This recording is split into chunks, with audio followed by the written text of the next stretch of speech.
अस्सलाम वालेकुम viewers. Doctor Huma Chishti अपने चैनल होमियो डॉक्टर हुमा पे आप सबको वेलकम कहती हूँ। आज का टॉपिक बहुत ही ज़बरदस्त टॉपिक है और इस टॉपिक के लिए बहुत ज़्यादा पेरेंट्स परेशान रहते हैं अपने बच्चों के हवाले से। मैं बात करूँगी बेड वेटिंग के हवाले से, और बेड वेटिंग या जिसे हम नॉकटर्नल एनोरेसिस कहते हैं। मैं इंडिकेशन कर रही हूँ उस प्रॉब्लम की जिसमें बच्चे रात को सोते में यूरिन पास कर देते हैं। Actually it is incontinence of urine, specially in children. बच्चों में ये ज़्यादातर होती है प्रॉब्लम, और जब ये यूरिन को कंट्रोल नहीं कर पाते, दिन और रात दोनों में ये कंडीशन हो सकती है। ऐसे में जब नहीं ऐसा पॉसिबल होता कि उनका कंट्रोल की जो कैपेसिटी है वो नहीं होती, तो इसे हम बेड वेटिंग कहते हैं। और यूरिन याद रखिए कि एक लिक्विड है जो प्रोड्यूस होता है जब हमारे किडनीज हमारे ब्लड को क्लीन करते हैं, प्योरीफाई करते हैं, और किसी हद तक ब्रेन भी इसके साथ एसोसिएटेड होता है, जिसकी वजह से ये तमाम प्रॉब्लम्स क्रिएट होते हैं। ऑलमोस्ट 4 साल की उम्र में बच्चों में ये चीज़ पाई जाती है। और अगर सर्वे के हवाले से बात की जाए तो 10% जो बच्चे हैं इस प्रॉब्लम में होते हैं कि दे कैंट ड्राई, ये वो ड्राई ही नहीं रह सकते ना, उनके साथ ये प्रॉब्लम होती है।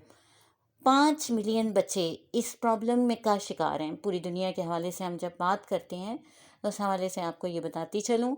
और actually this problem is not is actually related to bladder, यानी कि इसका जो है ताल्लुक वो मसाने के साथ है, और उसकी कई वजूहात हो सकती हैं जिनके बारे में हम बात करेंगे।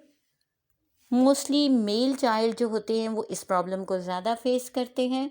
ये सूरत हाल या सिचुएशन कह लीजिए सिर्फ बच्चों में ना सिर्फ होती है बल्कि वालदेन के लिए भी परेशान कुन होती है। यानी बच्चे तो एम्बैरेसिंग फ़ील करते ही हैं, बल्कि पेरेंट्स भी जो है उनके लिए बहुत ही ज़्यादा परेशान कुन सूरत हाल होती है। स्पेशली अगर उनका बच्चा घर से बाहर है या किसी रिलेटिव के पास है और रहने के लिए गया है, तो वहाँ पर इस सिचुएशन की वजह से वो एम्बैरेस फील करते हैं। अब बात करती हूँ मैं, इसकी कुछ टाइप्स होती हैं जी। इसकी टाइप्स के हवाले से बात की जाए तो 2 टाइप्स हैं इसकी: प्राइमरी नॉकटर्नल एनोरेसिस और सेकेंडरी नॉकटर्नल एनोरेसिस। सेकेंडरी नॉकटर्नल एनोरेसिस जो है इसमें यूजुअली स्ट्रेसफुल इवेंट की वजह से ऐसा हुआ करता है। बेड वेटिंग की वजह से पेशेंट टॉन्सिलाइटिस का शिकार भी हो जाता है, थायराइड डेफिशिएंसी हो जाया करती है, और समटाइम इंटेस्टिनल वॉर्म्स होते हैं, यानी आंतों में जो वॉर्म्स हो जाया करते हैं, वल्वाइटिस है, सिस्टाइटिस है, ये तमाम प्रॉब्लम्स हो जाती हैं। और समटाइम पेशेंट को ऑक्जेल्यूरिया भी हो जाता है, यानी यूरिन में ऑक्जेलेट्स आने शुरू हो जाते हैं। अब बात कर लेते हैं हम कॉजेज़ के हवाले से। यूजुअली ये सोचा जाता है और कहा जाता है कि लेज़ी बच्चों में ऐसा होता है, बट ये चीज़ जो है वो एक कोई हार्ड एंड फास्ट रूल तो नहीं है। बिहेवियर का असर तो ज़रूर होता है, but it is not the cause. Actually it is due to combination of things. बहुत सारी चीज़ें हैं जिनकी वजह से ऐसा होता है। वन बाय वन आपसे डिस्कस करती हूँ। जैसे फैमिली हिस्ट्री है, जेनेटिक्स जिसे हम कहेंगे। इसके अलावा सेकेंडली जो है वो स्लो डेवलपमेंट ऑफ ब्रेन कह लीजिए, और ब्लेडर कंट्रोल, यानी कि अगर ब्रेन प्रॉपरली डेवलप नहीं किया हुआ और उसकी नर्वस सिस्टम में प्रॉब्लम है, दैट्स वाई ये प्रॉब्लम हुआ करती है। फिर ये है कि स्मॉलर देन एक्सपेक्टेड ब्लैडर, अगर ब्लैडर का साइज़ जो है वो नॉर्मल ब्लैडर से कम है तब भी ऐसा होता है कि कैपेसिटी उतनी नहीं होती और उसकी वजह से इनकॉन्टिनेंस हो जाती है। फिर making too much urine while sleep, यानी बच्चा बहुत ज़्यादा यूरिनेशन करता है रात में सोते हुए, उसकी वजह से ऐसा हो जाता है। स्लीप डिसऑर्डर्स, ये भी वजह हो सकती है। कॉन्स्टिपेशन भी इसकी वजह होती है, और स्ट्रेस भी इसकी वजह होती है। अब आप सोच रहे होंगे कि एक बच्चे को स्ट्रेस किस चीज़ का हो सकता है। देखिए, न्यूबॉर्न जो बेबीज़ होते हैं उनमें स्ट्रेस इस चीज़ का होता है कि जब वो अकेले होते हैं, उनको अकेला छोड़ दिया जाता है या लेटाए होते हैं अकेले, तो ये एक उनके लिए स्ट्रेसफुल कंडीशन होती है।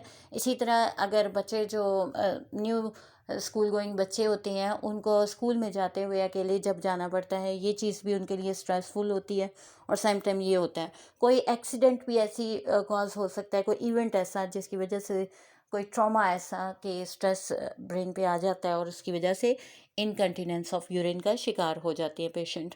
अब बात करते हैं हम टेस्ट के हवाले से कि कौन से टेस्ट जो हैं इसको डायग्नोज कर सकते हैं। तो इस हवाले से अगर बात की जाए तो यूरिन कल्चर टेस्ट होता है और फिर ब्लड टेस्ट है, ब्लैडर स्कैन है, सिस्टोस्कोपी के ज़रिए पता चल सकता है, फिर यूरोडायनेमिक टेस्टिंग है, इसके ज़रिए भी पता लगाया जा सकता है। अब बात आती है ट्रीटमेंट की तरफ। तो ट्रीटमेंट बताने से पहले कुछ बातें एडवाइस करती चलूँ कि ऐसे पेशेंट्स, ऐसे बच्चों को सोने से कम 2 घंटे पहले कोई लिक्विड ना दें और बाथरूम की शेड्यूलिंग करें उनकी, ताकि वो प्रॉपरली जो है अपनी टाइमिंग कर सकें। वेटिंग अलार्म डिवाइसेस यूज़ कीजिए और प्रेस्क्राइब ड्रग्स को ज़रूर यूज़ करें। फिर ये है कि इसको हवाले से आपको और बात बताती चलूँ कि नाइट वेकिंग जो है, इससे बच्चे को अवॉइड करवाएं। पेल्विक मसल जो हैं उसकी एक्सरसाइज होनी चाहिए। ऑल्टरनेटिव थेरेपीज़ हैं, इनके ज़रिए इसका होता है इलाज।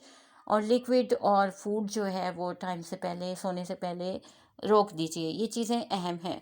अब हम बात करते हैं होम्यो ट्रीटमेंट के हवाले से। तो बहुत ही ज़बरदस्त और क्योरेटिव होम्यो ट्रीटमेंट है इसमें, और बच्चे जो हैं वो क्योर कर जाते हैं। लेकिन थोड़ा सा स्टेमिना होना चाहिए पेरेंट्स में भी कि वो ट्रीटमेंट के हवाले से इसको लेके चलें, तो ये हो जाता है प्रॉब्लम।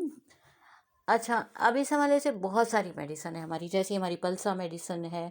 पल्सा के हवाले से आपको बताती चलूँ कि पेशेंट जो हैं वो स्लीप ऑन बेली, यानी बच्चे जो हैं अपने पेट के बल सोते हैं और इंतहाई ऑफेंसिव किस्म का यूरिन होता है, और ये इंक्लिनेशन होती है वीपिंग की तरफ अगर, तो फिर पल्सा आप देंगे। फिर इसी तरह बेला है, बेला में आप देखेंगे पेशेंट जो है वो बहुत ज़्यादा, यानी कि सर के नीचे हाथ रख के सोते हैं या फिर उल्टा इसमें भी सोते हैं, और इसका भी जो यूरिन है वो दिन के टाइम स्पेशली ऐसा होता है और पेल यूरिन होता है। फेरम फॉस के हवाले से बताती चलूँ, बच्चे सारा सारा दिन रोते हैं और डे टाइम में स्पेशली जो है इन्वॉलेंट्री यूरिन पास कर देते हैं। चाइना के हवाले से बात की जाए तो एकदम से जिन बच्चों का फेस रेड हो जाता है और सर के ऊपर हाथ रख कर सोती हैं और रात सारी इनकी जो है ना रेस्टलेस किस्म की निकलती है, बेचैन किस्म की। कलकेरिया काब के बच्चे जो हैं वो, यानी कलकेरिया काब हम यूज़ करवाएंगे तो स्टाउट और फैटी किस्म के जो बच्चे होते हैं और ड्रिंक्स टू मच, बहुत ज़्यादा पानी शानी पीते हैं वहाँ पर, और लिक्विड्स ज़्यादा लेते हैं। मग सोल के हवाले से बात की जाए तो इजीली परस्पायर हो जाते हैं और इंक्लिनेशन होती है बटर की तरफ स्पेशली, तो ऐसे बच्चों में आप इसको यूज़ करवा सकते हैं। फिर सिलेशिया के हवाले से अगर बात करूँ कि आफ्टर वैक्सीनेशन अगर ऐसा हो गया हो तो ज़रूर यूज़ करवाइए। साइना का जो बच्चा होता है वो अपना सोते हुए अपने सर को इधर से उधर टर्न करता है, बेंड करता है और नोज़ में इच करता है, तो वहाँ ये इस चीज़ को क्योर करती है। कॉस्टिकम यूज़ करवाएंगे जब फर्स्ट स्लीप में ही वेट हो जाता है बच्चा, या यूँ कह लीजिए कि डे एंड नाइट में फ्रीक्वेंटली ये कंडीशन चलती रहती है। इक्विजिटम बहुत अच्छी मेडिसन है इस सिलसिले में। आर्सेनिक है, हिपरसल्फ, कार्बोवेज, डल्कामारा, कोलोसेंथ, ये तमाम मेडिसिन बहुत अच्छा काम करती हैं according to sign and symptoms, according to miasmatic problems.